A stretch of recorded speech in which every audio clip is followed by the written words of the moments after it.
Hello everyone and welcome back to 21st session of idioms and phrases. Part 1 to 20 सारे sessions already आ चुके हैं. Description में link दी हुई है, आप लोग सब रेफर कर सकते हो. फिर से बता रही हूँ आपको, आपके कॉम्पिटिटिव एग्जाम्स के लिए, वोकैबुलरी बिल्डिंग के लिए ये सारे सेशंस काफी ज्यादा हेल्पफुल रहेंगे. तो शुरू करते हैं आज का हमारा ये सेशन. आज के इस सेशन में सबसे पहले जो हमने लिया है वो है हेल्सियन डेज. हेल्सियन डेज क्या होता है? वो होता है पीसफुल डेज और हैप्पी डेज. जब भी कोई दिन वैसे होते हैं जो काफी पीसफुल यानी कि जो शांति से और खुशी खुशी गुजरे हो, तो उसे कहा जाता है हेल्सियन डेज.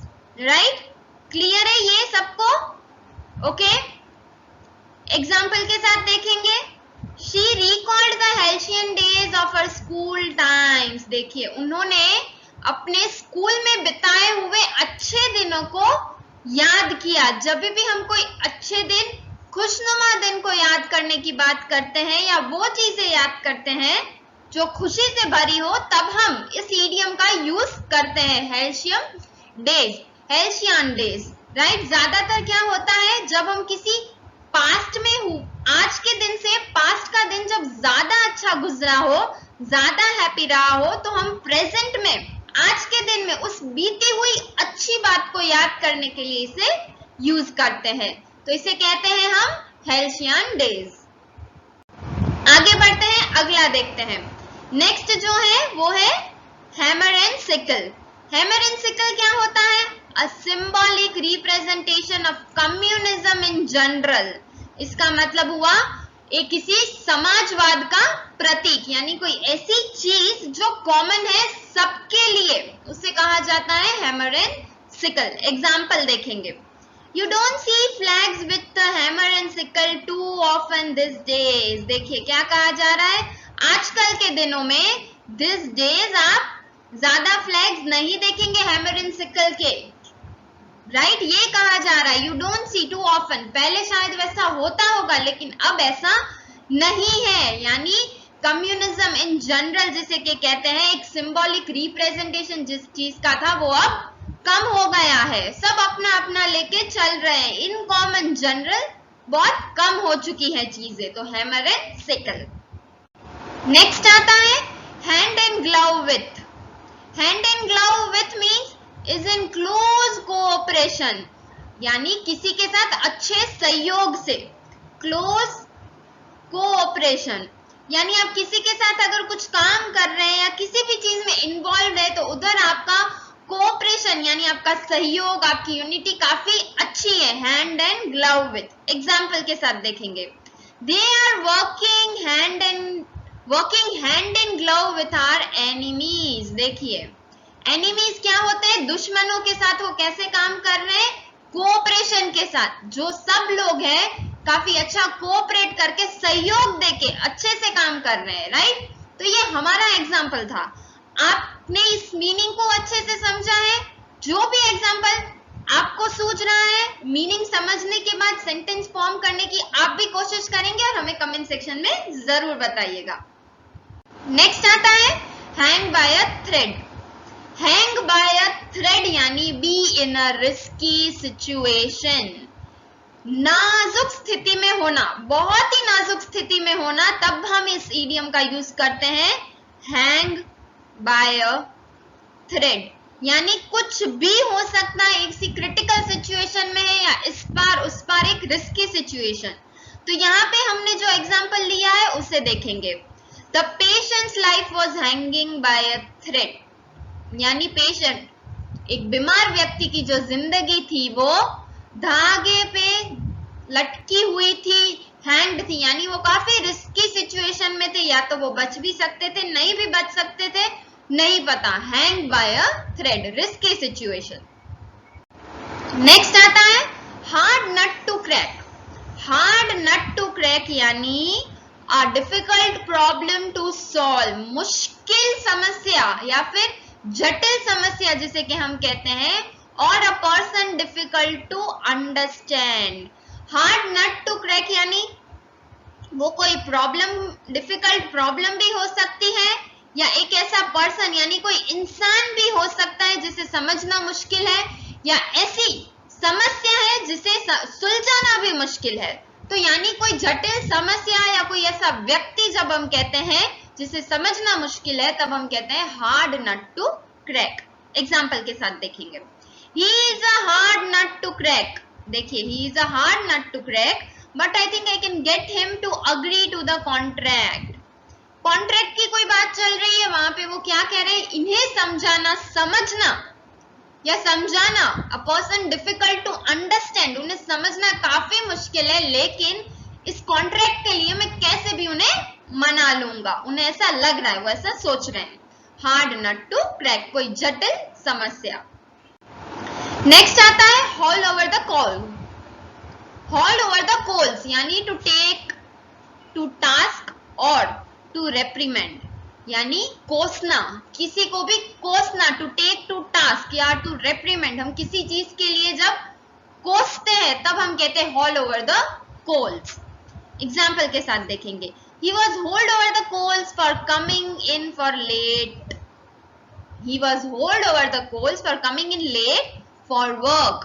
काम के लिए जब वो लेट आए, जब उन्हें लेट हुआ, देरी हुई, तब उन्होंने क्या किया, खुद को कोसना शुरू कर दिया। Haul over the coals, to take to task or to reprimand. Next आता है have fingers in the pie। देखिए, have fingers in the pie यानी कोई पाई है उसके अंदर फिंगर्स डालना नहीं होता है। हमने ये काफी आगे पहले के सेशंस में समझा था। इडियम्स एंड फ्रेजेस में जो वर्ड्स के लिटरल एक्चुअल मीनिंग है उन्हें हम नहीं गिनेंगे। इडियम्स एंड फ्रेजेस में जो सेंटेंस है उनका मीनिंग अलग होता है। Have finger in the pie का मीनिंग होता है to be involved in something, किसी चीज में, किसी कार्य में शामिल होना। टू बी इन्वॉल्व, कोई कार्य चल रहा है, कोई काम चल रहा है, उसमें आप जाते हो, आप इन्वॉल्व होते हो, उसमें हेल्प करते हो या कुछ भी कर रहे हो उस चीज के अंदर, तब हम कहते हैं I have my finger in the pie, यानी उस काम में मैं भी शामिल हूं, उस कार्य को कराने में या उस काम में। एग्जाम्पल के साथ देखेंगे, he very much likes to have finger in every pie। देखिए क्या कहा जा रहा है, ये जो है he उन्हें काफी पसंद है, कोई भी काम में है, कोई भी काम रहने दो, he likes to have his finger, हर काम में वो अपना हाथ डालना पसंद करेंगे, यानी वो हर काम में शामिल होना चाहेंगे। कोई भी काम रहने दो, कोई भी बात रहने दो, उन्हें उसमें घुसना है, इन्वॉल्व होना है, कार्य करना है। Have finger in the pi. Next आता है have one's hand full। have one's hand full means to be completely occupied, काम की कमी ना होना, काम की कोई भी कमी ना होना, काम की कमी ना होना, उसे कहा जाता है have one's hand full, यानी भरा हुआ है उनका स्केड्यूल, या फिर हम कह सकते हैं वो ऑक्यूपाइड है, बिजी है, उनके पास समय बिल्कुल नहीं है, काम की कोई कमी नहीं है। एग्जाम्पल के साथ देखते हैं, I would love to help but I have got my hands full organizing the school play। आपको इस कार्य में अगर मदद चाहिए, हेल्प चाहिए, तो मुझे खुशी होती करने में, लेकिन my hands are full, मैं बहुत ही ऑक्यूपाइड हूँ, बिजी हूँ स्कूल प्ले ऑर्गेनाइज करने में, यानी उसकी तैयारियों में मेरे पास समय नहीं है, मेरा पूरा पूरा जो समय है वो उसी चीज में चले जा रहा है। My hands are full। Next आता है have one's way। have one's way यानी the way one wants, अपनी इच्छा के अनुसार, the way one wants, अपनी इच्छा के अनुसार, जो खुद को सही लगा वही करना। have one's way, it's my way और highway, कहते हैं ना, या तो मेरे हिसाब से होगा या तो नहीं होगा, लेकिन हम यहाँ सिर्फ have one's way पे फोकस करेंगे, यानी अपनी इच्छा अनुसार। एग्जाम्पल देखेंगे, he is spoiled child, he is a spoiled child who always gets his own way, who always gets his own way। ये एक बिगड़ा हुआ बच्चा है जो हमेशा ही चीजों को अपने तरीके से ही करवाता है, ऐसा ही होगा, अपनी इच्छा के अनुसार। नेक्स्ट आता है have several in the fire means to be involved in many projects or activities at the same time.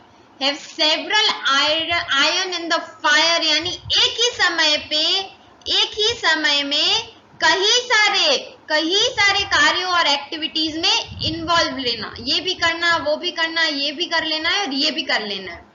एक ही समय पे कई सारे प्रोजेक्ट्स हैं, एक्टिविटीज है जो साथ साथ चल रही है, तो उसे कहा जाता है have several iron in the fire, एक ही समय में कई कार्यों में शामिल रहना। एग्जाम्पल देखते हैं।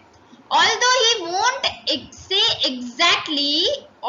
won't say exactly what he is working on now, he says he has quite a few irons in the fire.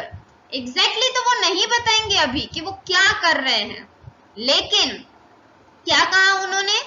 Quite a few irons in the fire यानी मैं अभी एक ही प्रोजेक्ट पे नहीं हूं।